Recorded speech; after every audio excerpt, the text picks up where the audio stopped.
Yes, again, alright mga minamahal, Alicia ninyo, nagbabalik muli para sa ating panibagong video. So, wala nang intro-intro. Isa lang yung masasabi ko, putang ina mo, John Vic Remulla, oo.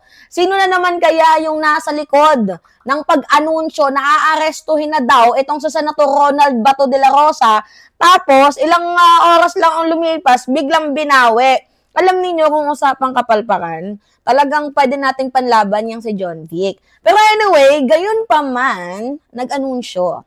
Itong si John Vic Remulla na hahanapin pa din nila itong si Bato. Pero hindi para arestuhin, kundi para ipasabpina. Oo. Ngayon dito papasok, syempre malapit na yung yung impeachment. Makakaboto kaya itong si Senator Ronald Bato de la Rosa? Magpapakita kaya siya dito? Oo, mga binamahal sa Senado. Makikita kaya natin ang anino, kaluluwa, pagkatao ni Senator Ronald Bato de la Rosa. Lalo pat sabi niya noon, make my day, go ahead Trillanes, make my day, ngak-ngak ka ng ngak-ngak. Kahit pa ikaw yung magposa sa akin, di ba? May pag-ganon-ganon pang nalalaman. Ito nga pong si putang ng Bato de la Rosa. Tapos sabi niya, kahit anong mangyari, willing na daw siyang samahan itong si former President Duterte. Tangina mo ba to? Nasaan ka ngayong hindot ka? Nagtatago ka, wala kang isang salita, wala kang bayag.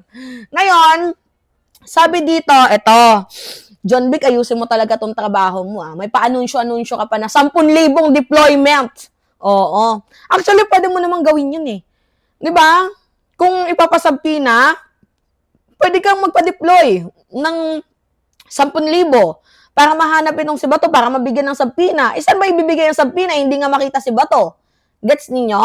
Anyway, sabi dito sa balita, News 5, hahanapin pa rin daw itong si Senator Bato. Totoo nga bang hahanapin? Or talagang nagpepetics ka na naman ngayon, John Vic, sa mga fake news na mga nare-receive mo na ngayon ang balik sa presidente? Tingnan nito ni John Vic, no? Sabi niya, hindi na daw itutuloy ng Department of Interior and Local Government or DILG ang pagde-deploy ng 10,000 man task force para tugisin itong si Senator Ronald Bato de la Rosa. Alam ninyong pagtatandem natin si John Vic versus dito kay General Torre. Feeling ko mga minamahal, mas malakas itong si General Torre. Mas malakas yung loob.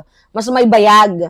'Di ba? Ito namang si John Vic, tangina mo John Vic, may bala ka pang magtakbo, tumakbo bilang presidente, tapos ito ganito kakakupal magtrabaho. Tangina mo John Vic, mumurahin kita mula ulo hanggang paa. 'Di ba? May nalalaman ka pang presidente, everyone's dream yung trabaho mo nga hindi mo magawa ng maayos. 'Di ba? Alam namin kung ba't mo pinatanggal si Torre. Sinibat mo sa pwesto nang dahil sa 8 billion firearms. Tangina mo talaga. Oo, mapapasabi lang kami na, ang galing mo. Oo, sa mong murahin. Oo, 150. 'Di ba? Anyway, sabi dito, mga minamahal, inanunsyo ni DILG Secretary Remulla kasunod ng paglilinaw ng International Criminal Court or ng ICC na wala silang inilabas na public arrest warrant. Kaya nga paano tayo maniniwala sa mainstream kung yung mainstream fake news? 'Di ba? Sasabihin na merong warrant of arrest, private warrant of arrest, tapos after ng ilang minuto, i-announce na binawi. Wala daw paglilinaw ang International Criminal Court. Pero according kay Christina Conti, I can't deny or confirm. So, baka malay din natin, mga minamahal. Kaya lang naman nata siguro, no, na hindi pwedeng i-confirm or hindi pwedeng i-deny ni Attorney Christina Conti ng ICC Legal Counsel yung balitang yan. Abay baka malay nyo, 'di ba? Merong niluluto din tong ating admin. Pero shout out dito kay Trillanes, no? Tibay mo, Sentry. Sobrang tibay mo. Natitira kang matibay sa lahat, Sentry. Anyway, sabi dito, ayon kay Secretary Remulla, pinapahanap na lang ngayon ng PNP, CIDG ang senator para ipasabpina. Inalerto na rin daw ng mga otoridad ang lahat ng airport at pantalan sa bansa. Pero nilinaw ni Remulla na hindi nila aarestuhin ang senador. So para saan pa? Para saan pa ang paghahanap ninyo kay Bato de la Rosa kung sabtina lang din pala yung kaya mong ibigay? Tangina mo, John. Gigigil ako sa'yo. Dito nga gusto kitang yakapin. Oo, hanggang sa mag-violet. Nakakainis. Diba? Kaya panoodin natin tong balitang to. Pasensya na, ganyan talaga ako manggigil mga minamahal. Alright. So, eto. Investigasyon sa kaugnayan umano ni Senator. Ipagpapatuloy na ng PNP ang investigasyon sa kaugnayan umano ni Senator Ronald Bato de la Rosa sa extrajudicial killings. Dito, gagamitin ng PNP CIDG ang subpoena powers na naisabatas noong si de la Rosa pa ang hepe ng pambansang pulisya. Narito ang Agenda Weekend Report ni John Manalo. Tangina mo ba to? Galing din pala sa'yo yung batas na gagamitin sa'yo. Yung tungkol sa subpoena power, aray mo. Sarili mong batas ang kikitil sa'yo. Di ba?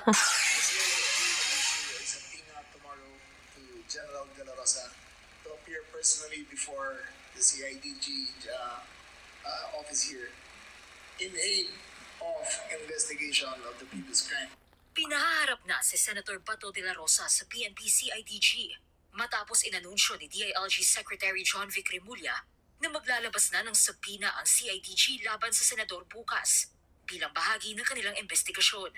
I repeat, this is not an arrest warrant but a subpoena for the senator and former chief of police, former chief of the PNP.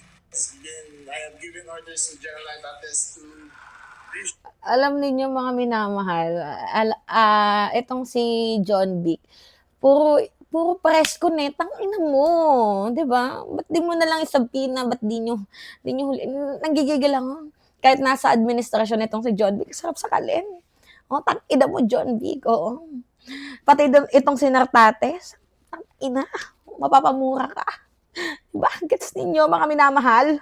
assume the investigation regarding his previous actions as city director of Davao and regional director of Davao Region. Pinabulaanan din ni Remulla ang mga balitang may red notice na mula Interpol sa De La Rosa. We do not have a red notice for General De La Rosa. This has been circulating. I have not seen a copy.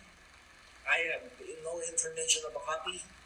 But I'm here to belie all rumors that there is a red notice. Kaya magsasagawa na rin anya ang CIDG ng investigasyon sa senador dahil sa mga naturang usapin. Pero may paglilinaw lang si Remulla. I would like to make it clear that there is a complete disassociation between the ICC and the Philippines. We are not a member. However, in light of this recent Anyway, mga minamahal, to make the long story short, nagkaroon kasi ng panibagong rulings ang Senado. 'Di ba, na kapag ang isang tao is aarestuhin ng International Criminal Court, dapat dito muna daw litisin sa bansang Pilipinas. May mga ganong kumakalat na na rumors, 'di ba? I don't know kung naka-prepare na yan yung bill na yan, 'di ba? So siguro iniwasan na din kasi alam nilang mahuhuli itong si Bato, itong si Sara in the future, 'di ba? So anyway, so ganito. 2018 nag-withdraw tayo, tapos 2019 ginrant ng International Criminal Court yung withdrawal natin sa ICC, which is very clear naman na yung iniimbestigahan lang natin is from 2019 pababa, kasi kailan ba tayo naging miyembro ng Rome Statute? 2012. So nung 2012 up to 2019, yun lamang po ang imbestigahan ng International Criminal Court, which is nung 2016 to 2019, malaking parte ng pamamatay, 'di ba, ng extrajudicial killings ng war on drugs itong si Bato de la Rosa, dahil siya ang PNP chief ng bansang Pilipinas. Actually, lima pa yang silang mga pulis. Si Albayalde, 'di ba? O si Karamat, si Mata, 'di ba? Kasama 'yan sa mga huhulihan. Pero parang iniisa-isa lang sila. Mga minamahal. Baka nga yung pinaka-last itong si Sara Duterte, kasi 'di ba may siyam na pinangalanan na. Oo, pero wala doon si Sara Duterte, pero nandoon sila Karamat, sila Mata, 'di ba? Si Vitaliano Aguirre, 'di ba? Mga nandoon. So, kaya nga tuwang-tuwa tayo dahil iniisa-isa na sila. Pero ngayon, paano nga natin 'to mahuhuli kung yung mismong ating PNP ngayon ay malamya? Oo, itong si Nartates. Sobrang lamya ni Nartates, mga minamahal. Kaya lang siyang i-under, o attack dog lang siya, 'di ba? Ni John Vic Remulla, mga minamahal. So anyway, kayo, ano masasabi niyo dito? It's me again, Alicia ninyo, nagbabalik muli para sa ating panibagong video. Maraming salamat at ingat, mga kababayan.